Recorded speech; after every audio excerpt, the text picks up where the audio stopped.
Cuando dejó la ciudad de Linz, Adolf Hitler se instaló en Viena con el objetivo de convertirse en pintor profesional. Había fracasado 2 veces en su intento por ingresar a la Academia de Arte, lo que lo llevó a vivir con muy poco dinero. Durante ese tiempo se hospedó en diferentes albergues públicos, rodeado de desempleados, enfermos y personas que vivían en condiciones muy duras. Esta etapa marcó el inicio de una vida solitaria, donde pasaba horas leyendo panfletos, periódicos y libros políticos. Fue entonces cuando empezó a absorber muchas ideas antisemitas que circulaban de forma abierta en Viena.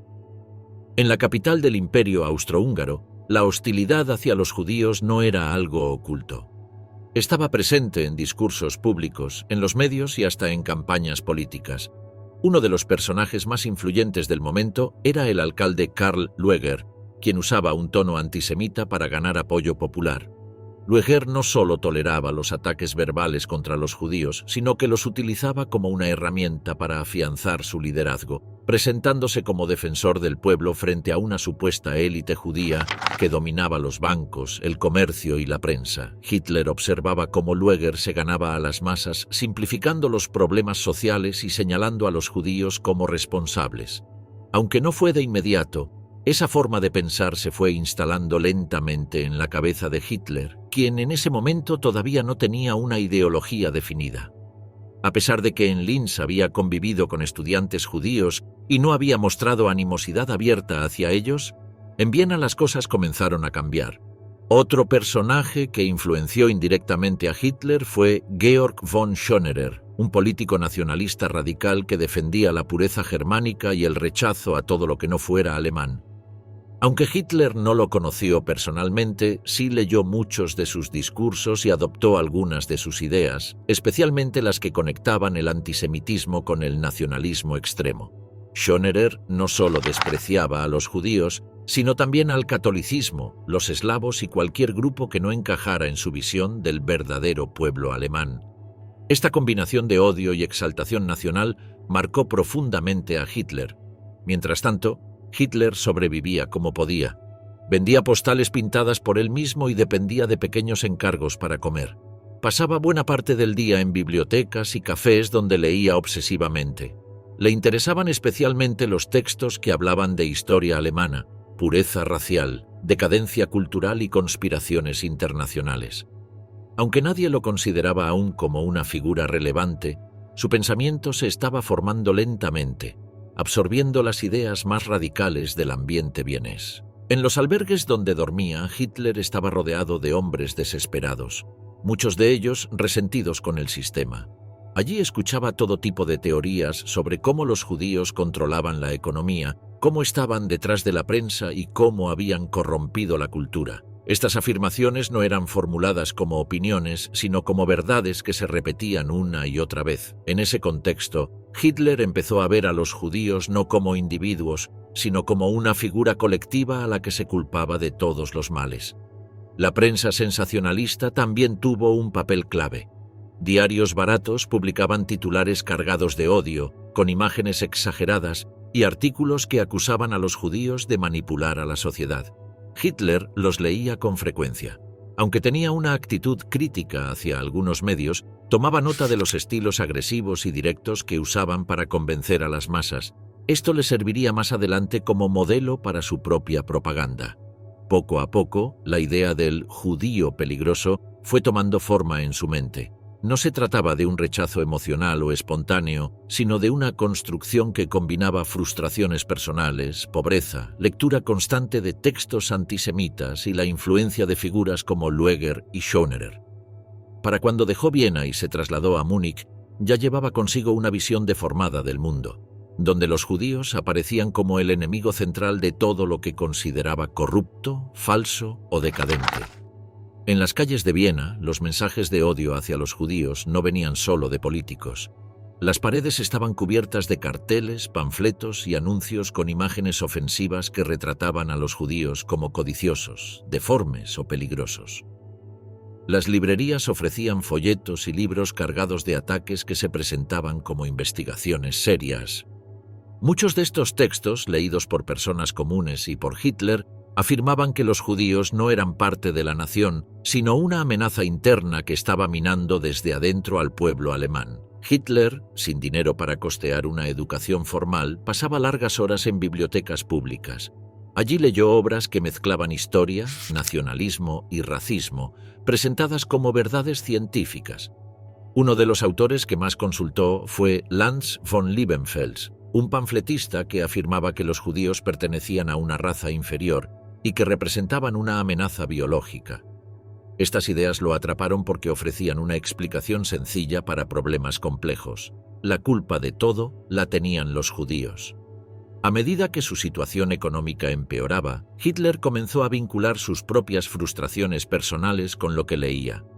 Su rechazo constante por parte de la Academia de Arte, la indiferencia social que sufría y la sensación de estar marginado se alineaban con el discurso que culpaba a los judíos por controlar las oportunidades. No hay pruebas de que haya tenido conflictos directos con personas judías en esa etapa, pero sí hay indicios de que, con el tiempo, adoptó completamente la idea de que había una conspiración silenciosa que impedía a los verdaderos alemanes avanzar. El entorno en el que se movía favorecía esa transformación. Los círculos que frecuentaba, especialmente en los refugios para hombres sin techo, repetían ideas similares. Muchos de los residentes culpaban a los judíos por el desempleo, por la inflación y por la supuesta degradación moral. Estas ideas se reforzaban constantemente en las conversaciones cotidianas. En ese espacio, el antisemitismo no era algo discutido, era asumido como parte del sentido común. La ciudad misma servía de escenario para esta evolución ideológica. Viena estaba dividida entre barrios donde convivían culturas diferentes y otros donde las tensiones eran visibles. Los periódicos mostraban las diferencias culturales y religiosas como un conflicto inevitable. Hitler no necesitaba buscar esas ideas, estaban en el aire. En cualquier esquina podía encontrar una conversación, un cartel o un discurso que reforzara la idea de que los judíos eran distintos y peligrosos. A pesar de todo esto, no hay indicios de que durante esa etapa Hitler haya expresado públicamente ideas extremas. En sus escritos y en testimonios de personas que lo conocieron en ese tiempo, no aparece como un activista político, sino como un joven aislado, obsesionado con sus ideas, sin un plan claro. Lo que sí queda claro es que en esos años se estaban formando los cimientos de la ideología que más adelante adoptaría por completo y difundiría con violencia. Cuando más adelante redactó Mein Kampf, Hitler transformó muchas de las ideas que absorbió en Viena en una doctrina. Lo que en ese momento era odio difuso, informal y basado en panfletos y discursos callejeros, se convirtió después en una ideología con supuesta base histórica y política. Pero los años en Viena fueron decisivos. Ahí fue donde encontró las piezas que más tarde uniría para justificar la persecución y eliminación de los judíos. Al dejar la ciudad, rumbo a Múnich, Hitler ya no era el mismo joven que llegó soñando con ser artista. En Viena había absorbido ideas que deformaron su visión del mundo y que luego influirían en su camino político. Mein Kampf, el manifiesto del odio racial. En las páginas de Mein Kampf, Adolf Hitler transformó el antisemitismo vago que había absorbido en Viena en una estructura argumental sólida, presentada como una advertencia al pueblo alemán. Escrito durante su tiempo en prisión, el texto no fue redactado como un manifiesto espontáneo, sino como una exposición ordenada de su visión del mundo. En su núcleo, el libro define al judaísmo no como una religión ni como una minoría social, sino como una amenaza constante a la civilización. Hitler empieza identificando al judío con el marxismo. Para él, el comunismo no era solo una doctrina política, sino un instrumento de los judíos para desestabilizar a las naciones.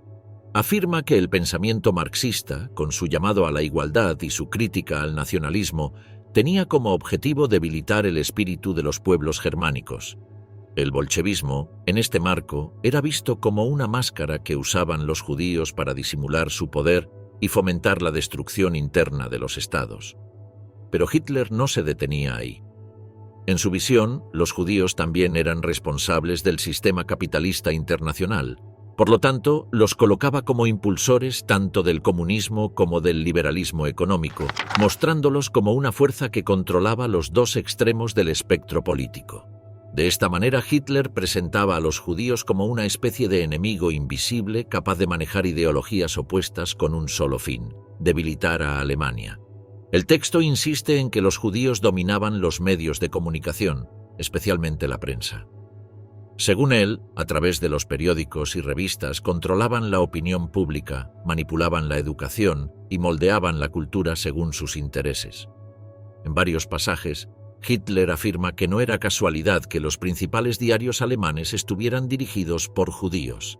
Para él, esta influencia mediática servía para debilitar los valores tradicionales, desacreditar al ejército, impulsar el pacifismo y propagar ideas internacionalistas. Además, en Mein Kampf se acusa directamente a los judíos de haber arruinado el arte, la música y la arquitectura. Hitler los presenta como responsables de una decadencia estética deliberada, destinada a destruir la pureza de la cultura germánica. Sostiene que las exposiciones modernas, las obras teatrales provocadoras y la música atonal eran productos de una conspiración para socavar los fundamentos espirituales de Alemania.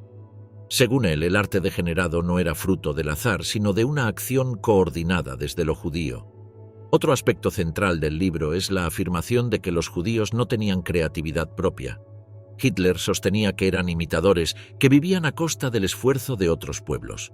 En sus palabras, eran individuos que se introducían en naciones trabajadoras y las debilitaban desde dentro. Esta idea, disfrazada de análisis histórico, sirvió como base para sus futuras políticas de segregación.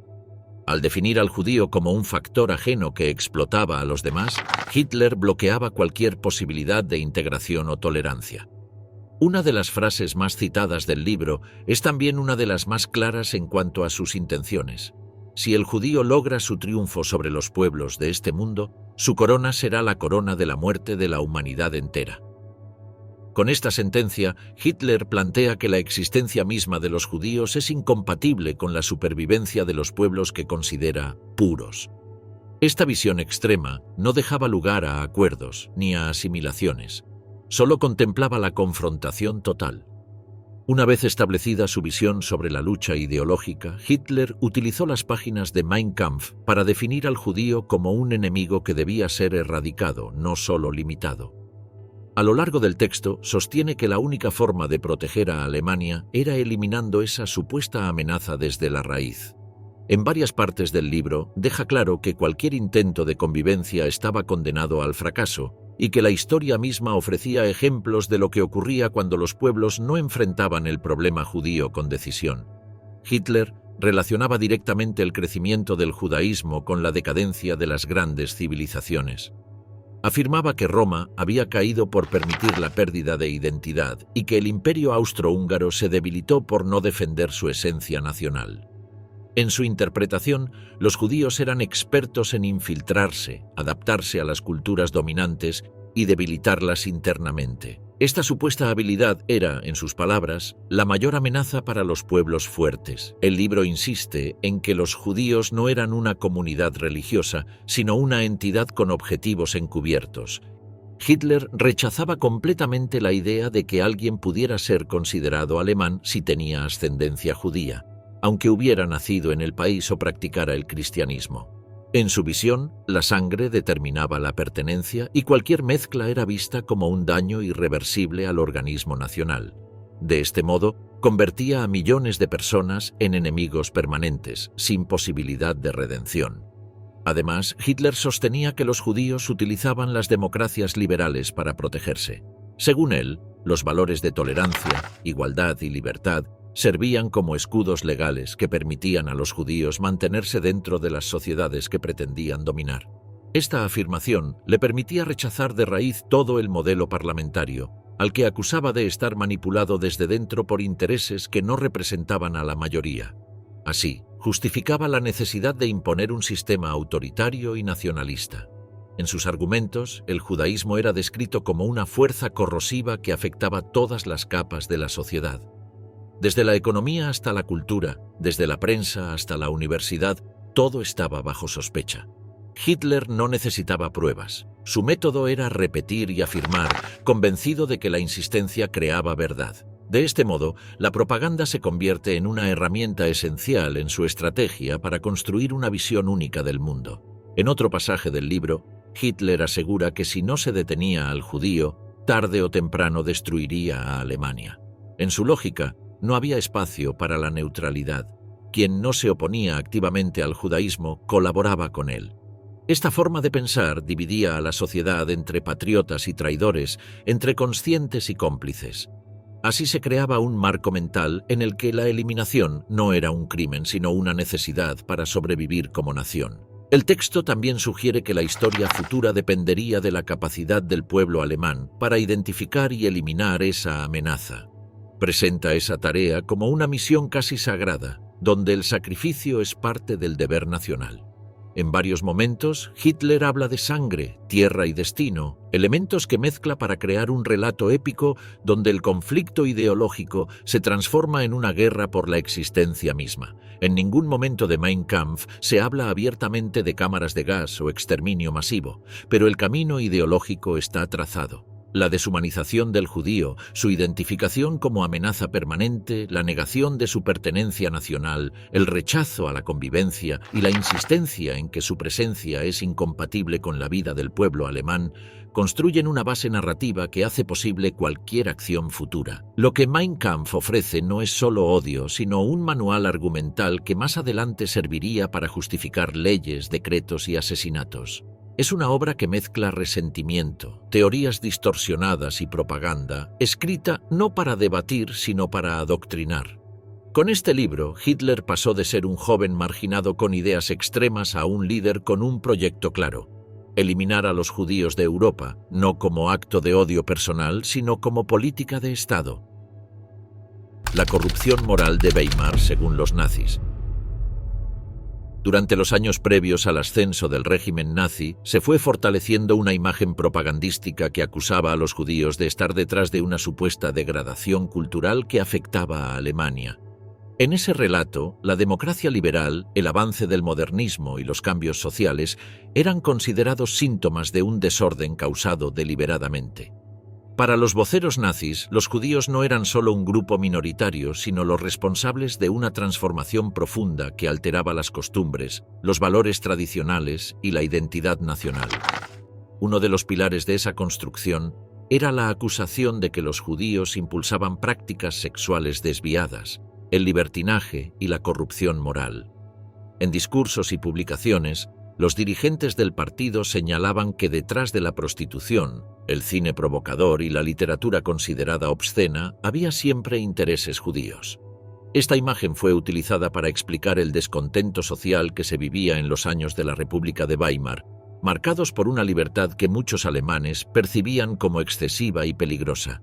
Dentro de esa narrativa, el arte moderno también fue blanco de críticas. Se decía que el expresionismo, el teatro experimental y otras formas culturales modernas eran el resultado de una influencia judía que buscaba destruir la esencia alemana. En las exposiciones organizadas por el régimen nazi más adelante, se presentaban estas obras como arte degenerado, no solo por su estilo, sino por el supuesto origen racial de quienes las producían. La figura del judío como promotor del caos también se expandió al terreno familiar. Se acusaba a los intelectuales judíos de promover la liberación sexual, el feminismo y la ruptura de los roles tradicionales.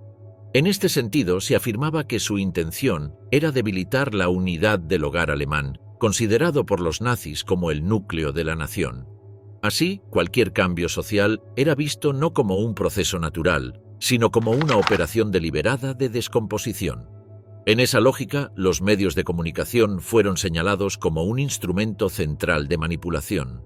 Se afirmaba que los principales diarios y revistas estaban en manos judías y que desde allí se promovían contenidos que confundían a la población, incentivaban la pérdida de valores y normalizaban conductas que antes eran vistas como inaceptables. El discurso era claro. No se trataba de pluralismo, sino de una ofensiva dirigida desde lo judío para destruir desde adentro la identidad alemana. El cine fue especialmente atacado. Se decía que las películas extranjeras, muchas veces de origen estadounidense, mostraban escenas provocativas y relaciones interraciales con el objetivo de preparar a la sociedad para aceptar la decadencia. Según esa visión, detrás de esas producciones estaba siempre la mano de empresarios judíos que usaban la industria cultural para moldear las mentes de los jóvenes. Esta percepción alimentó la censura que más tarde impondría el régimen. Uno de los temas más repetidos era la supuesta relación entre judaísmo y homosexualidad. Se afirmaba que los judíos promovían la homosexualidad como una forma de debilitar el crecimiento de la población aria.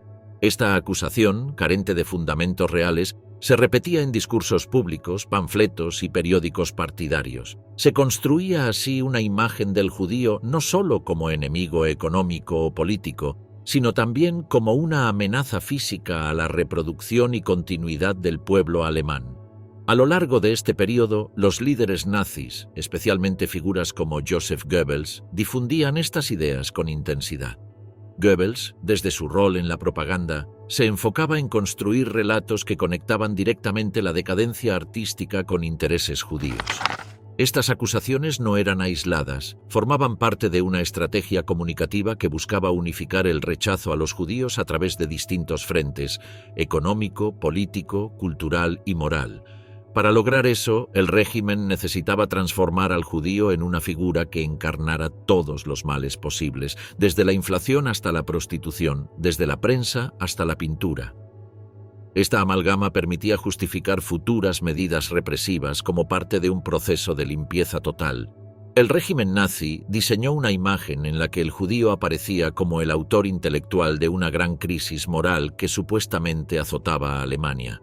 Esta construcción no estaba basada en pruebas concretas, sino en una acumulación constante de mensajes repetidos que terminaban siendo aceptados por sectores cada vez más amplios de la población. El antisemitismo cultural no se sustentaba en hechos verificables, sino en sensaciones, interpretaciones e ideas circulantes que se presentaban como certezas absolutas. Uno de los mecanismos principales para reforzar esa percepción fue la creación de un lenguaje específico. Palabras como degenerado, impuro, decadente o corruptor eran utilizadas con frecuencia para referirse a cualquier manifestación artística, social o sexual vinculada a figuras judías. Esta repetición terminaba uniendo el concepto de judío con todo lo que se consideraba una amenaza para el orden tradicional. El discurso no se detenía en lo simbólico. Los nazis utilizaron estos argumentos para justificar la exclusión de personas judías de espacios artísticos, educativos y profesionales. Se los expulsaba de instituciones culturales con la excusa de proteger al pueblo de la influencia de ideas foráneas. El sistema de valores defendido por el régimen era presentado como víctima de un ataque silencioso y sistemático llevado a cabo desde adentro por elementos supuestamente ajenos a la nación. A medida que el poder nazi crecía, la acusación contra los judíos se volvió más elaborada. Se comenzó a hablar de una revolución cultural impulsada desde dentro del país por medios y editoriales controladas por judíos. Según esta narrativa, la educación, el pensamiento crítico y la diversidad de opiniones eran solo instrumentos de un plan para debilitar la cohesión nacional. Cualquier forma de pluralismo era denunciada como infiltración peligrosa. En este contexto, la censura dejó de ser vista como un acto autoritario y se convirtió en una medida de autoprotección. El cierre de revistas, la vigilancia sobre autores y artistas y la quema de libros fueron justificadas con el argumento de que se trataba de una limpieza necesaria para preservar la identidad del pueblo. Esta estrategia transformó la represión en virtud, presentando a las autoridades como defensores de la moral frente a un enemigo interno que actuaba bajo apariencias legítimas. El papel de la radio y la literatura infantil en la propagación de esta idea fue clave. Desde muy temprano, el régimen comenzó a producir materiales que mostraban al judío como figura oscura, sucia o burlona. No se trataba solo de adultos. Los niños crecían viendo imágenes donde lo judío era asociado con lo feo, lo extraño o lo peligroso. Esta siembra cultural facilitó que más adelante se aceptaran políticas mucho más agresivas sin una resistencia generalizada.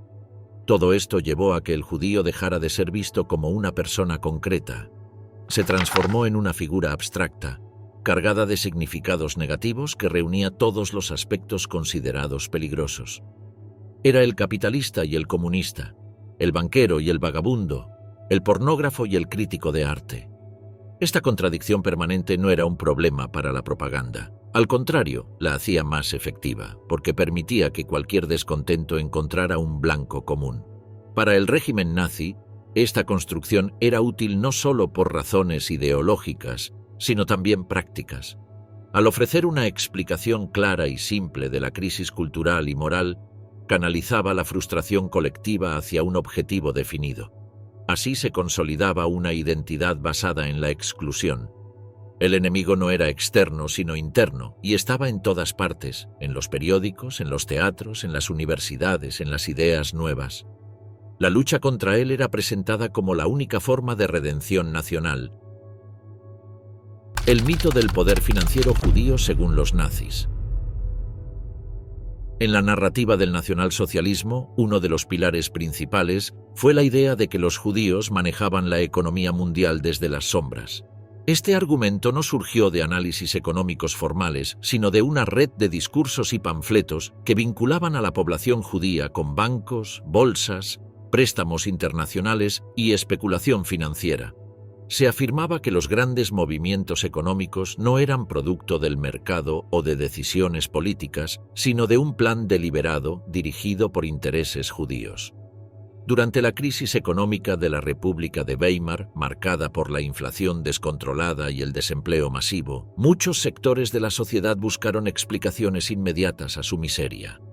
Los dirigentes nazis ofrecieron una lectura clara y contundente. Los judíos eran los causantes del colapso. Según esta versión, habían manipulado el sistema monetario para enriquecerse mientras el pueblo alemán sufría. Esta idea se repetía en discursos, afiches y artículos de prensa partidaria. El antisemitismo económico se apoyaba también en el resentimiento hacia ciertos comercios y profesiones liberales. Se acusaba a los judíos de ocupar una proporción desmedida en áreas como el derecho, la medicina, la banca y el periodismo. Se afirmaba que, aunque eran una minoría en términos numéricos, habían conseguido controlar sectores clave de la economía. La propaganda evitaba cualquier referencia a mérito o trayectoria.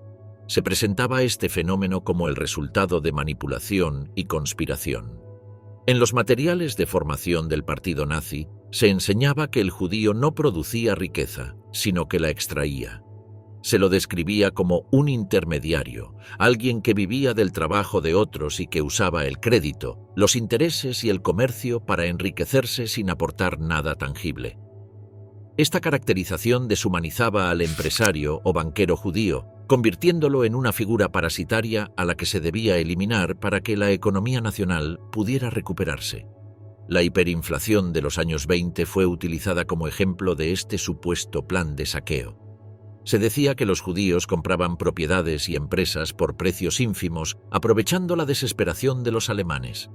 Las imágenes propagandísticas mostraban a familias arias arruinadas, mientras caricaturas grotescas representaban a hombres judíos celebrando la caída del valor del dinero. El mensaje era directo. Mientras el pueblo sufría, el enemigo prosperaba. Otro componente del discurso era la asociación del judaísmo con el capitalismo sin patria. Se afirmaba que los judíos no eran leales a ninguna nación y que usaban su red internacional para mover capitales sin restricciones, generando crisis que les beneficiaban. Esta visión fue clave para construir la figura del judío global, alguien con acceso a todas las finanzas del mundo, capaz de manipular gobiernos, mercados y guerras desde escritorios invisibles. Los tratados internacionales firmados tras la Primera Guerra Mundial, especialmente el de Versalles, también fueron leídos bajo esta lógica. Se decía que la imposición de reparaciones millonarias no fue obra de enemigos nacionales, sino de intereses judíos que controlaban tanto a los vencedores como a los vencidos. De esta manera, se vinculaba la deuda externa de Alemania con una supuesta red financiera controlada por el judaísmo global. En los discursos más radicales del partido, incluso se planteaba que el oro internacional estaba en manos judías y que el sistema bancario mundial respondía a sus órdenes.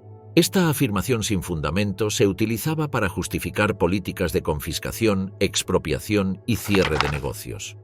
La campaña económica no se limitaba a una crítica ideológica, servía como base para medidas concretas que despojaban a los judíos de sus bienes con respaldo legal.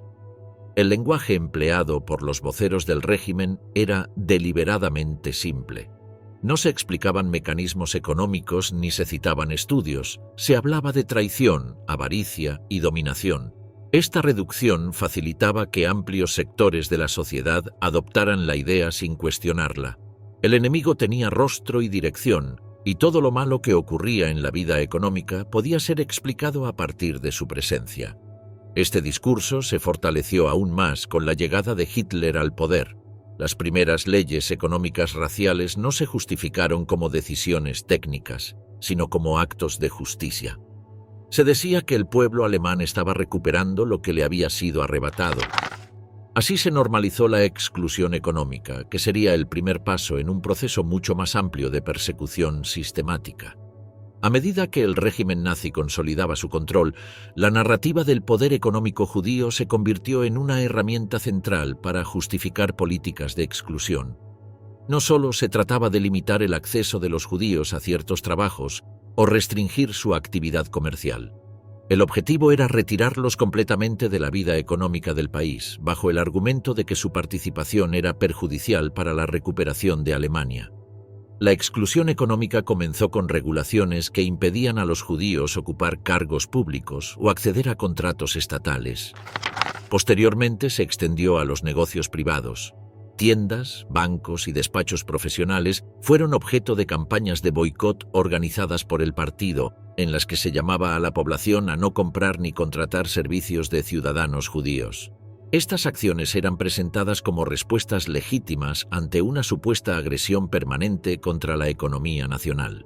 Uno de los pasos más importantes fue la llamada arianización de la economía. Este proceso consistía en transferir empresas propiedad de judíos a manos alemanas, ya fuera por ventas forzadas o mediante intervenciones legales. Los negocios eran evaluados, tasados por debajo de su valor real y luego traspasados a empresarios afines al régimen. Esta operación, avalada por leyes específicas, se justificaba como una medida de defensa nacional y no como un robo. Para la propaganda, se trataba de recuperar lo que pertenecía legítimamente al pueblo alemán. Durante todo este proceso, la figura del judío como explotador económico seguía alimentándose con nuevos elementos. Se publicaban listas de empresas que aún estaban bajo propiedad judía, acompañadas de advertencias al consumidor. Se presentaban informes que denunciaban prácticas supuestamente desleales o abusivas. La opinión pública era alimentada con historias fabricadas sobre estafas, fraudes o comportamientos inmorales, aunque no existiera evidencia que las respaldara. En paralelo, los medios del régimen reforzaban la idea de que la eliminación del judío del sistema económico traería beneficios inmediatos para la población. Se decía que al expulsar a ese supuesto intermediario parasitario, los precios bajarían, la competencia sería más justa y las oportunidades volverían a estar al alcance de los verdaderos alemanes. Este relato convirtió la exclusión sistemática en una promesa de bienestar general.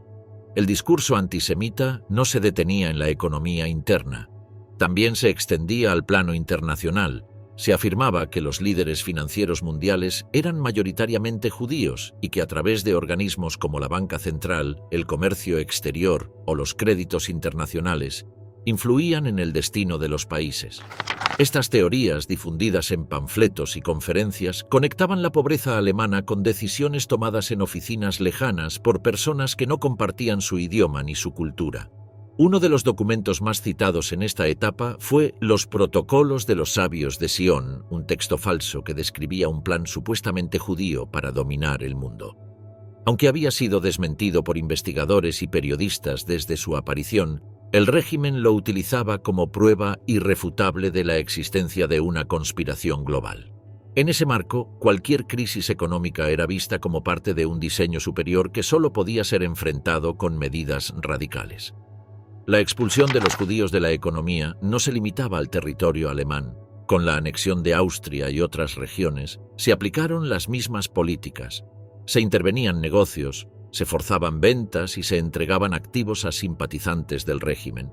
La maquinaria del saqueo estaba en marcha y el respaldo ideológico ya estaba instalado. Nadie lo cuestionaba públicamente, porque se lo presentaba como una operación de saneamiento, no de persecución. Esta etapa económica sirvió además como base logística para las acciones futuras. Al despojar a las comunidades judías de sus medios de vida, se las empujaba a la marginación total. Sin recursos, sin redes comerciales, sin posibilidad de subsistencia legal, se facilitaba el paso hacia etapas más duras de exclusión. La miseria no era un efecto colateral, sino una herramienta más en el proceso de deshumanización. En los informes internos del régimen, se hablaba de los judíos no como individuos, sino como un obstáculo estructural. Su eliminación del sistema económico era vista como un requisito previo para una reconstrucción nacional. La propaganda había cumplido su función, había convertido a una minoría en símbolo del malestar colectivo. El camino hacia la violencia física estaba abierto y había sido pavimentado con estadísticas manipuladas, discursos encendidos y leyes disfrazadas de justicia. ¿Por qué los nazis rechazaron la integración de los judíos? En la lógica del régimen nazi, no existía margen para la integración o la convivencia con la población judía. Desde los inicios del movimiento, la idea dominante era que el judío no podía formar parte de la comunidad nacional alemana, sin importar su conducta, religión o tiempo de residencia.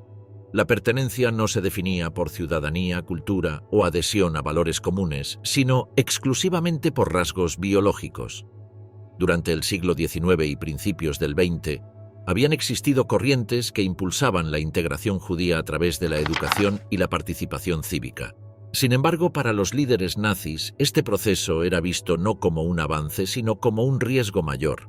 Consideraban que el judío asimilado era aún más peligroso, ya que podía actuar desde dentro del sistema sin ser identificado fácilmente. Esta percepción llevó al rechazo absoluto de todas las propuestas que pretendían incluir a los judíos en la sociedad alemana bajo condiciones de igualdad.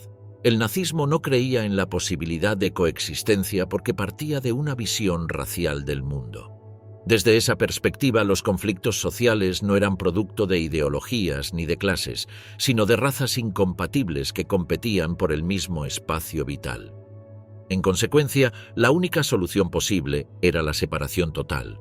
Uno de los argumentos más utilizados era que el judío asimilado actuaba como infiltrado. Se decía que usaba su apariencia de integración para escalar posiciones en el sistema, influir en la política, la cultura y la economía, y sabotear desde adentro. Esta figura del enemigo oculto generaba un tipo de miedo distinto. No se trataba de un otro externo, sino de alguien que podía estar en cualquier parte. A nivel legal, esta visión se tradujo en una serie de normativas que buscaban establecer barreras infranqueables. Las leyes de Nuremberg, promulgadas en 1935, definieron con precisión quién era considerado judío según criterios de ascendencia.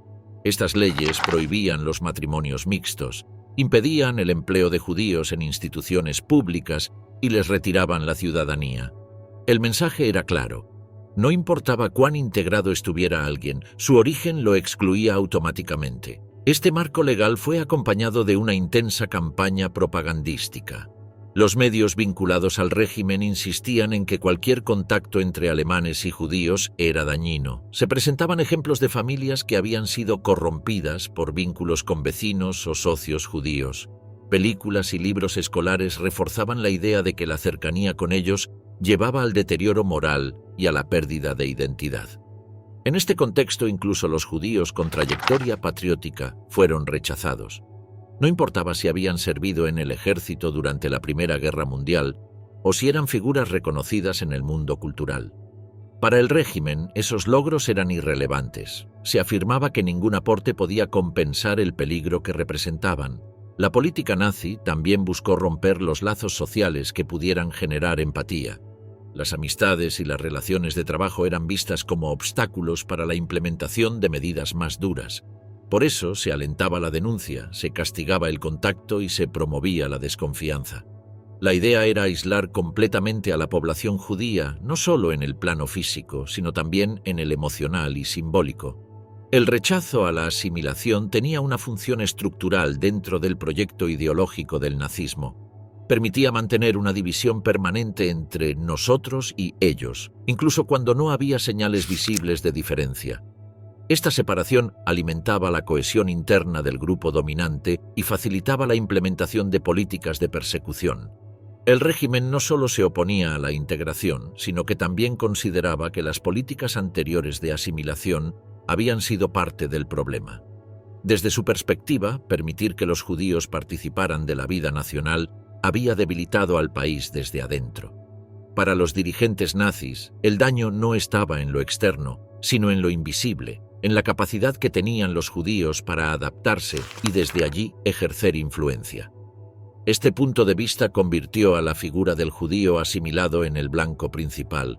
Ya no se trataba solamente del comerciante visible o del extranjero recién llegado. El verdadero enemigo, según la narrativa nazi, era aquel que hablaba alemán sin acento, que vestía como un ciudadano común y que había logrado un lugar dentro del sistema. Esa presencia silenciosa era, para ellos, una prueba de que la amenaza era más profunda de lo que parecía. Para reforzar esta idea, se impulsaron campañas públicas donde se presentaban historias de engaño y traición supuestamente protagonizadas por judíos integrados. En publicaciones oficiales se exponían casos de matrimonios mixtos y amistades duraderas que terminaban, según el relato, en manipulación o ruina.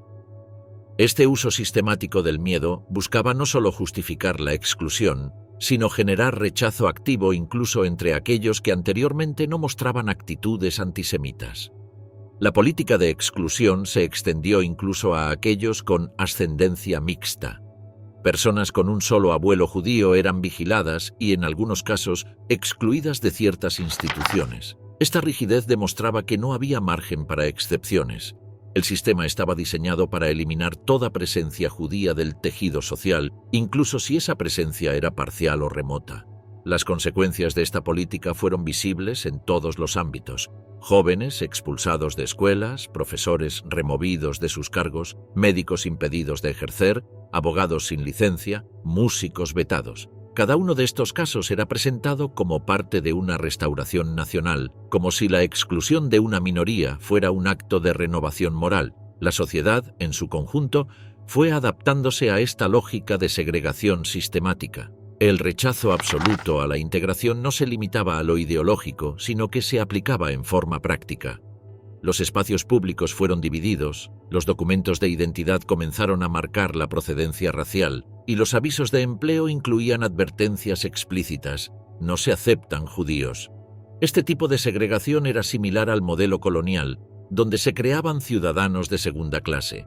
Sin embargo, en el caso nazi, ni siquiera eso era tolerable.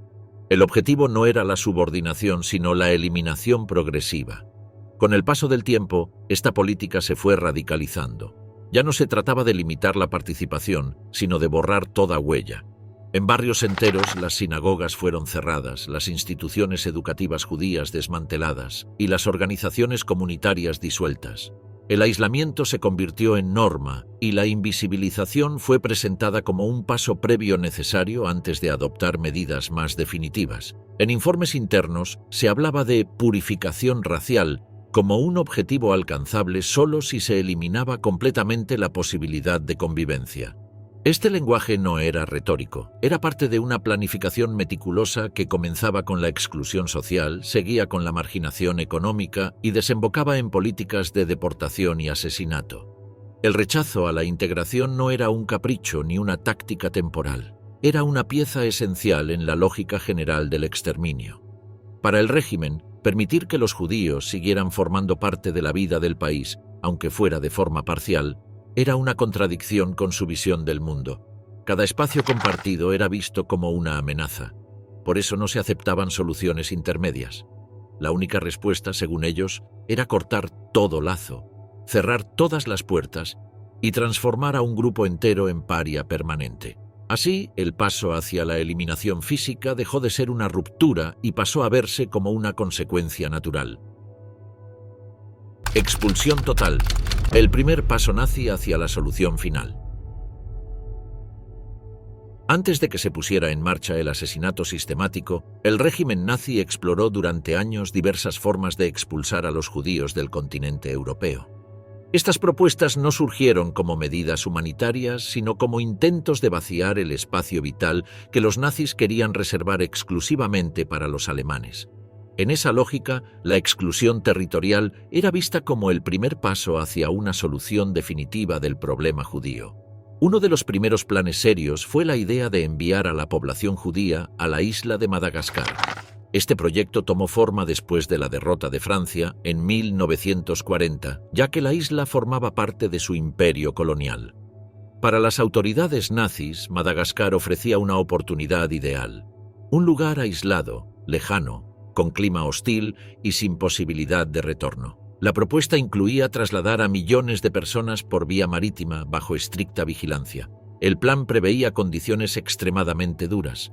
No se trataba de una reubicación digna, sino de una forma encubierta de castigo masivo. En los documentos oficiales se reconocía que muchos morirían durante el traslado o en los primeros meses por enfermedades, hambre y falta de recursos. Esta alta tasa de mortalidad era considerada aceptable dentro de la lógica del proyecto. La iniciativa incluía memorandos detallados sobre la logística, el número de embarcaciones necesarias, la cantidad de personas que se podía deportar por año y el tipo de infraestructura a construir en la isla. Se planeaba que los deportados no tuvieran contacto con el exterior y que vivieran en condiciones de aislamiento total. El objetivo central no era la integración en un nuevo territorio, sino la exclusión definitiva. En ningún momento se contempló que los judíos pudieran desarrollar una comunidad autónoma o prosperar en ese entorno. Por el contrario, el plan buscaba crear un espacio de sufrimiento prolongado, donde la población estuviera sometida al control absoluto. El plan, sin embargo, nunca se concretó. Las dificultades logísticas eran enormes y el dominio británico sobre el mar impedía cualquier operación a gran escala en el Océano Índico. A medida que avanzaba la guerra, la viabilidad del proyecto se fue diluyendo. A finales de 1940 y comienzos de 1941, los responsables comenzaron a asumir que la solución territorial ya no era aplicable. Mientras tanto, otros proyectos de expulsión fueron considerados. Se pensó en crear grandes reservas en el este, especialmente en zonas de Polonia y más adelante en la Unión Soviética. Estas regiones serían utilizadas para concentrar a los judíos de los territorios ocupados, bajo vigilancia militar. Se imaginaba que estos asentamientos funcionarían como una especie de cuarentena permanente, donde las tasas de mortalidad cumplirían un rol silencioso. En esos documentos no aparecía la palabra asesinato, pero sí se detallaban medidas que conducían inevitablemente a la muerte: falta de alimentos, trabajos forzados, enfermedades sin tratamiento y temperaturas extremas. El lenguaje administrativo escondía la brutalidad del objetivo real. Otro elemento relevante era el deseo de hacer que los judíos fueran lo más invisibles posible. La meta no era solo expulsarlos del territorio alemán, sino sacarlos completamente del mapa europeo. En discursos internos se hablaba de limpiar Europa o despejar el continente. Esta visión transformaba a los judíos en un obstáculo material que debía ser retirado. Los debates sobre estas soluciones territoriales estuvieron marcados por un constante dilema entre lo que era deseado y lo que era posible. Muchos funcionarios compartían la visión de un continente sin judíos, pero no encontraban medios prácticos para lograrlo sin el uso de fuerza directa. Esta frustración se convirtió en uno de los factores que empujó al régimen a considerar alternativas más radicales en los meses siguientes. El viraje hacia soluciones más agresivas no fue inmediato.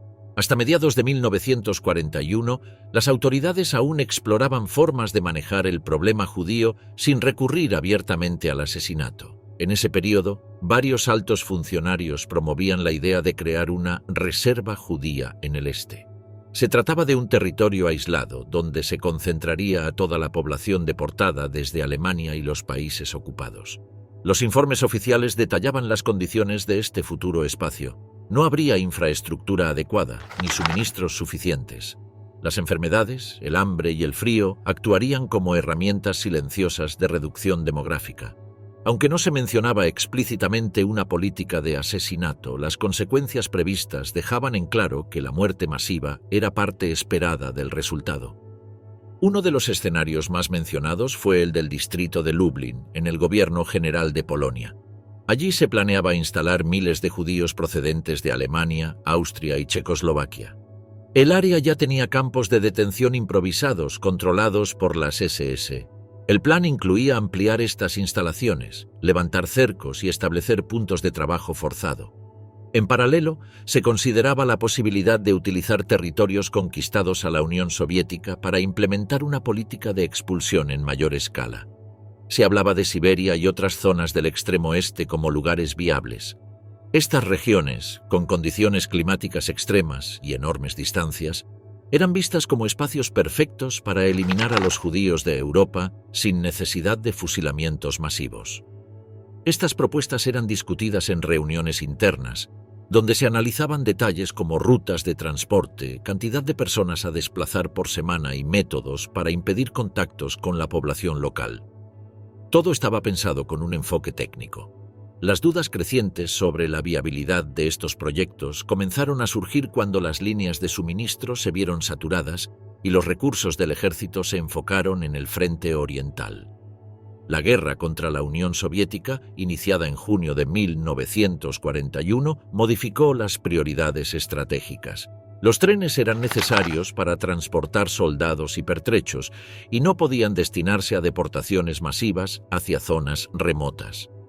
A pesar de estas limitaciones, los primeros ensayos de deportación comenzaron a ejecutarse. Grupos de judíos fueron enviados al este en condiciones inhumanas y muchos murieron en el trayecto.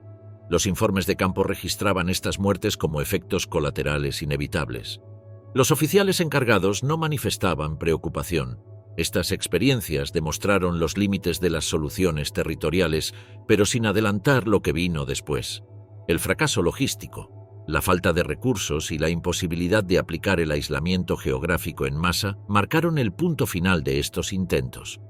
La etapa posterior ya respondería a otro enfoque, aún más radical, que sería implementado con otros métodos.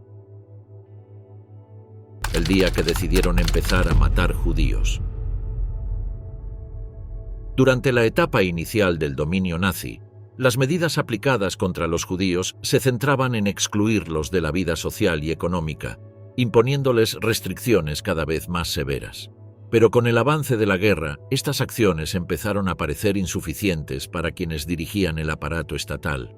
Entre los líderes del régimen crecía la convicción de que había que ir más allá, dejar de separar a los judíos y empezar a eliminarlos de forma permanente.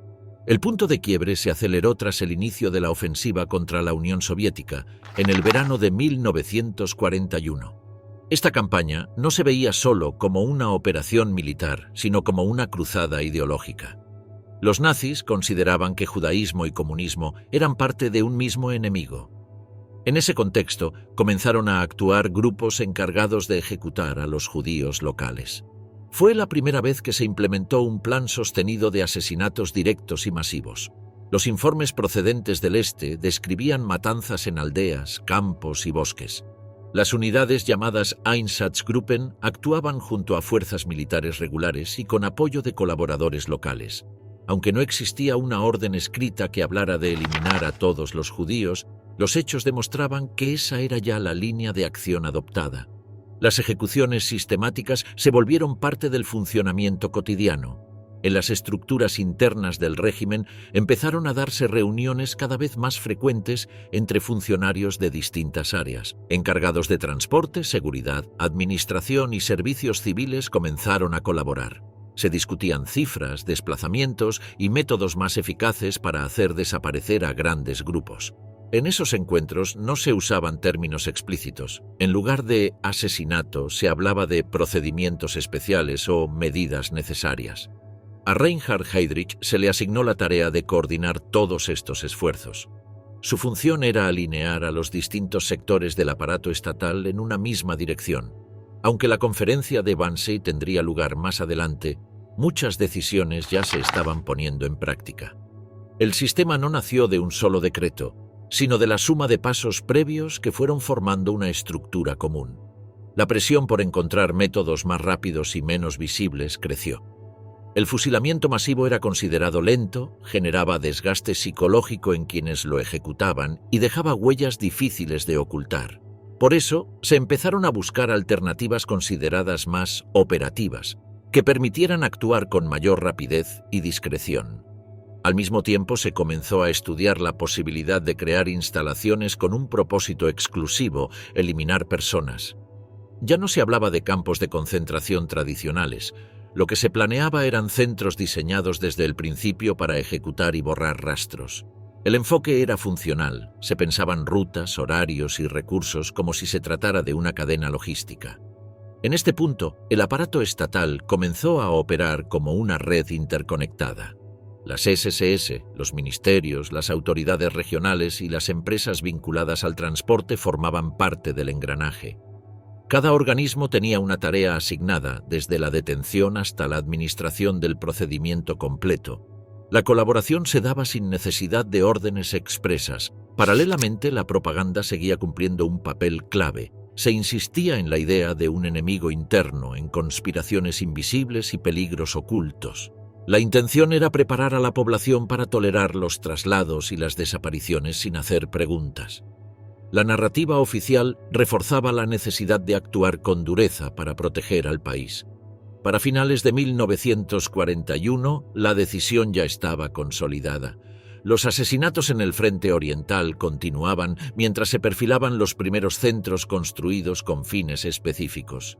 La idea de eliminar físicamente a los judíos no era solo una consigna, se había transformado en una política concreta en fase de expansión. El plan requería una estructura organizada y múltiples capas de participación. Se definieron protocolos internos, se asignaron responsabilidades y se diseñaron procedimientos. Aunque aún no existía una orden unificada escrita, todos los involucrados sabían cuál era el objetivo final. La solución dejaba de ser una cuestión de expulsión o aislamiento. Ya se trataba de desaparición definitiva. En enero de 1942 se celebró la conferencia de Wannsee. En ese encuentro, altos cargos del régimen discutieron los pasos administrativos necesarios para ejecutar la llamada solución final. Aunque la maquinaria ya estaba en marcha, la reunión sirvió para oficializar la coordinación entre los distintos sectores. Cada representante asumió tareas específicas, no se expresaron objeciones. Todo fue planteado en términos técnicos. Desde entonces, el exterminio pasó a ser el eje central de las políticas del régimen. La eliminación de comunidades completas se volvió una práctica sistemática, gestionada con precisión y sin interrupciones. No quedaban dudas sobre el objetivo: desaparecer a toda la población judía del continente, sin excepciones, sin testigos y sin retorno. La ideología en acción. ¿Cómo se aplicó dentro de los campos de exterminio? Los centros de exterminio no eran simples lugares de asesinato. Fueron diseñados para materializar, paso a paso, la visión racial del régimen nazi. Desde la llegada de los deportados hasta la desaparición total de los cuerpos, todo respondía a una lógica que convertía la ideología en procedimiento. La noción del enemigo racial fue convertida en un mecanismo sistemático que anulaba cualquier posibilidad de escape o humanidad. Al ingresar, las víctimas no recibían información clara. Muchos creían que se trataba de un paso más hacia algún destino laboral. La falta de datos era una herramienta central. Facilitaba el orden y evitaba reacciones. En los andenes, oficiales y agentes del campo separaban con rapidez a quienes podían ser usados para tareas forzadas y al resto se les dirigía, sin aviso, hacia las instalaciones letales. Esa selección tomaba apenas unos minutos. No había discusión ni justificación. Mujeres con niños, personas mayores, enfermos o cualquiera que no pareciera útil era enviado directamente a morir. No se los juzgaba por sus actos, sino por su valor dentro del sistema. Si no podían ser explotados, eran descartados sin miramientos. Los seleccionados para trabajar eran alojados en barracones superpoblados, sin comida suficiente y bajo vigilancia constante. La brutalidad diaria reducía su resistencia en pocos días. El desgaste, las enfermedades y los castigos se combinaban para acortar su supervivencia. El objetivo era extraer todo lo posible antes de reemplazarlos. A las personas se les decía que iban a ducharse, dejaban sus pertenencias marcadas, con la promesa de recuperarlas luego. Esa mentira era parte esencial del funcionamiento. Dentro de las cámaras, las puertas se cerraban herméticamente. El gas mataba en minutos. No era instantáneo. Se oían gritos, golpes y desesperación, pero nadie podía salir. Después, prisioneros forzados, los Sonderkommandos, eran obligados a retirar los cuerpos, cortar cabello, quitar dientes de oro y cargar los cadáveres hacia los hornos. Estos grupos sabían que también serían eliminados para borrar testigos. El proceso mataba y también escondía sus propias huellas. El espacio estaba cuidadosamente dividido. Nadie veía toda la operación completa. Cada grupo tenía una función limitada. Los vigilantes eran rotados. Las órdenes se daban con lenguaje técnico. Esa fragmentación permitía que muchos participantes afirmaran no conocer la magnitud de lo que sucedía. Sin embargo, la forma en que todo estaba organizado indicaba lo contrario. No eran instalaciones improvisadas. Tenían vías de trenes internas, capacidad definida de cámaras y crematorios y detalles ajustados para aumentar la eficiencia. Se hacían pruebas con gases distintos, rediseños estructurales y mejoras en los tiempos. Cada detalle tenía como fin optimizar la muerte. Ese sistema fue reproducido en varios sitios. Auschwitz, Sobibor, Treblinka y otros campos funcionaban bajo la misma lógica. La ubicación remota y el control local ayudaban a mantener el secreto. Allí fueron asesinadas millones de personas sin registro ni juicio. Una de las claves del funcionamiento era la normalidad. Se trataba la eliminación masiva como si fuera una tarea más del día. Se sabían los horarios de llegada, los volúmenes de ejecución, los objetos que se recolectarían. La burocracia convertía el crimen en estadística. Cada llegada se documentaba. Se hacían listas sobre cuántos serían destinados a trabajo y cuántos morirían. Estas listas eran enviadas a oficinas centrales donde se consolidaban cifras. Los datos reemplazaban a los nombres. Las personas se transformaban en columnas de cálculo. El personal de las SS recibía entrenamiento especial. Se les enseñaba que los judíos no eran ciudadanos, sino elementos a eliminar. Esa deshumanización se reforzaba con discursos, libros y rutinas. Incluso entre ellos los encargados usaban eufemismos. Decían procesar, trasladar, tratar. Así mantenían distancia emocional. También se promovía el consumo de alcohol y ciertos beneficios para quienes mostraban rendimiento. En algunos lugares se probaron métodos alternativos, vehículos con cámaras móviles, gases distintos, explosivos. Aunque no todos resultaron útiles, reflejan el intento constante de perfeccionar el sistema. Las víctimas eran forzadas a cumplir tareas como descargar trenes, mover cadáveres o limpiar cámaras. Esto no solo degradaba aún más su situación, sino que permitía reducir la cantidad de personal nazi involucrado directamente. Todo el entorno estaba dividido por funciones: zonas de desinfección, depósitos de objetos, barracones, crematorios, centros administrativos. Cada parte cumplía un rol preciso, no había espacio para improvisación. La aplicación de esta ideología no admitía excepciones. Ni el servicio previo, ni vínculos personales, ni méritos individuales salvaban a nadie. La lógica racial era total. No se permitían matices ni casos especiales. Cuando la derrota del régimen parecía inminente, el sistema no se detuvo. Se intensificó. Se destruyeron documentos, se eliminaron rastros, pero los asesinatos continuaron. Hasta el último momento la prioridad fue terminar el exterminio. Lo que ocurrió no fue producto del caos ni de errores de ejecución. Fue la implementación meticulosa de una ideología que desde el principio había prometido erradicar a un grupo entero. Los campos fueron la traducción práctica de esa promesa, llevada a cabo con frialdad, regularidad y una estructura que hizo de la muerte una rutina sistemática.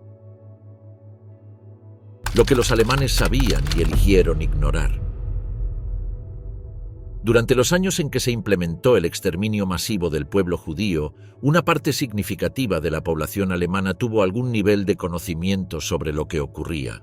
Aunque el régimen controlaba estrictamente la información oficial, muchos ciudadanos estuvieron expuestos a rumores persistentes, señales visibles o testimonios indirectos. En muchos casos, el silencio fue una decisión consciente para no enfrentarse a una realidad incómoda. Los desalojos y traslados de familias enteras eran evidentes. Las casas quedaban deshabitadas tras las redadas. Se hablaba de reubicaciones, pero con el tiempo esa versión oficial dejaba de sostenerse. Nadie regresaba y las cartas dejaban de llegar. Empleados del sistema ferroviario y soldados intercambiaban comentarios. Hablaban de lugares donde la gente simplemente desaparecía. trenes que partían sin retorno, instalaciones con humo constante. Estos relatos se dispersaban sin una versión uniforme, pero generaban inquietud. Algunos los escuchaban, otros elegían mirar a otro lado. Mencionar estos temas en público implicaba un riesgo. Las consecuencias por sospechar demasiado podían ser severas. Aún así, los indicios estaban por todos lados. Cartas cortadas, zonas nunca mencionadas en los medios, fotografías que lograban sortear la censura. La intuición se mezclaba con la evidencia. En las ciudades, los rumores circulaban en voz baja. Auschwitz, Treblinka y otros nombres se susurraban con recelo. Aunque no todos sabían exactamente lo que pasaba en esos sitios, se entendía que nadie salía de allí. Las conversaciones eran breves y solían terminar con evasivas o silencios. Las grandes compañías no se detenían a preguntar por el origen de la mano de obra ni por el destino de los bienes recibidos.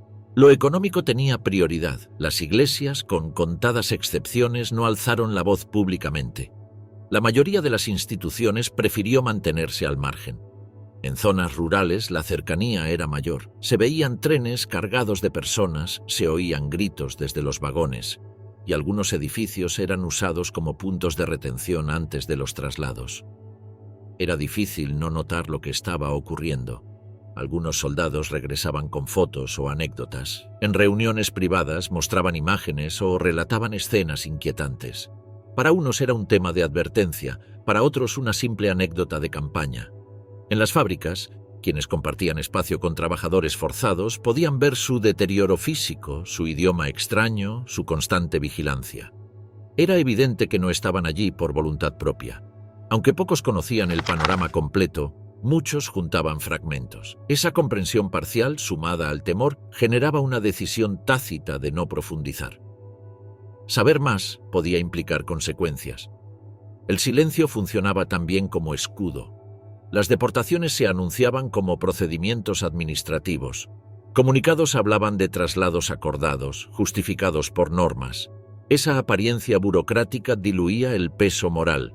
Se usaban términos como reasentamiento o medida de seguridad para cubrir una política de exterminio.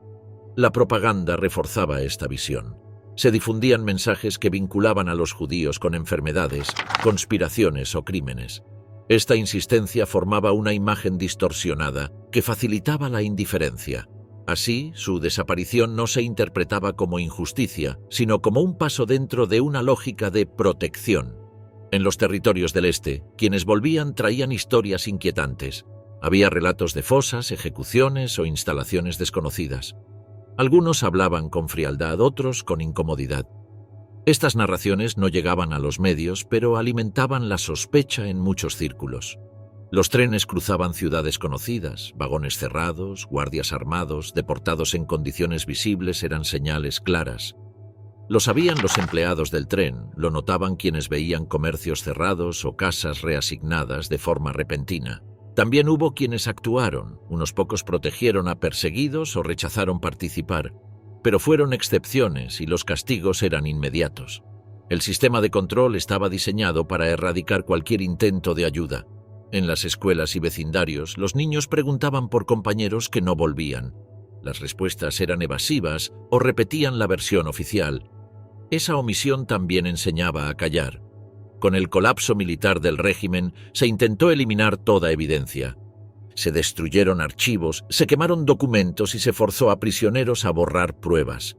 Algunos alemanes presenciaron estas maniobras finales, sin hacer preguntas. Cuando los aliados liberaron los campos, las imágenes se volvieron irrefutables. Fotografías, grabaciones y testimonios mostraron lo que había sido negado. Muchos ciudadanos dijeron no haber sabido nada. Afirmaron que fueron engañados o que nunca imaginaron tal escala. Pero los datos, los relatos y los indicios eran muchos. El problema no era si sabían, sino si querían saber. La negación fue, en muchos casos, una continuación del mismo silencio previo. Las reacciones tras la guerra fueron diversas. Algunos negaron todo, otros minimizaron su responsabilidad. Unos pocos admitieron los hechos, pero la mayoría optó por pasar página. El exterminio del pueblo judío no fue solo obra de quienes lo ejecutaron directamente, sino también de quienes lo permitieron con su inacción.